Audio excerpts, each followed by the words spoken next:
నమస్కారం. నా ఛానల్ చూస్తున్న అందరికీ స్వాగతం. ఇక్కడ నేను కూరగాయలతో సాంబార్ చేశాను. నేను ఎలా చేశానో మీ అందరికీ చూపించాలనుకుంటున్నాను.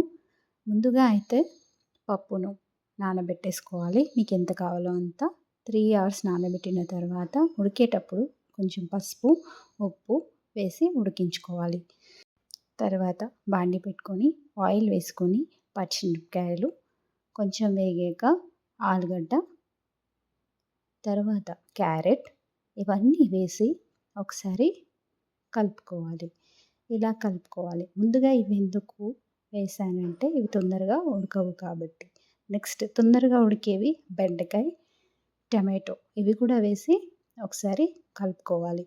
ఇవన్నీ కలుపుకున్నాక చింతపండు గుజ్జు నిమ్మకాయ సైజ్ అంతా తీసుకొని నానబెట్టుకొని ఇలా జల్లెడలో తీసుకుంటే ఏవైనా మట్టి ఇలాంటివి ఉంటే పోతాయి కాబట్టి నేను ఇలా తీసుకున్నాను.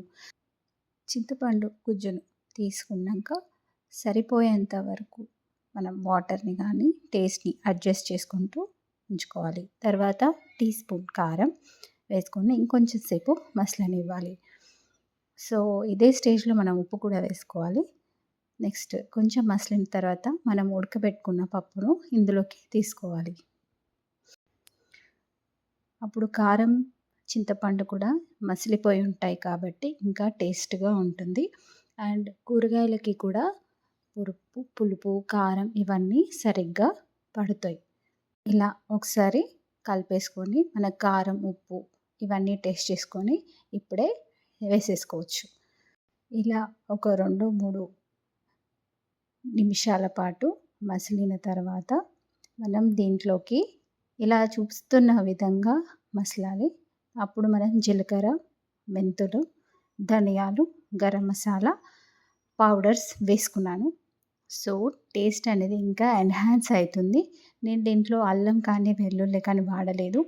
ఓన్లీ ఇంగువ మాత్రమే వాడాను. సో ఎలాంటి రోజైనా ఫాస్టింగ్ ఉన్నా లేకపోతే సాటర్డేస్, ఫ్రైడేస్ లాంటి డేస్లో కూడా ఇలా చేసుకొని తింటే చాలా బాగుంటుంది. ఆయిల్ వేడి చేసుకొని దాంట్లో ఎండుమిరపకాయలు, కరివేపాకు, ఇంగువ వేసుకొని కొంచెం వేగాక మనం పప్పులోకి దీన్ని వేసేసుకోవచ్చు. అన్నంలోకి కానీ చపాతీలోకి కానీ బాగుంటుంది. ట్రై చేయండి. చాలా simple and easy, tasty, healthy కూడా. సో నా ఛానల్ని చూస్తున్న మీ అందరికీ థ్యాంక్ యూ.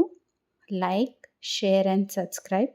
నా ఈ మరిన్ని వీడియోస్ కోసం నన్ను తప్పకుండా సపోర్ట్ చేయండి. Thank you for watching.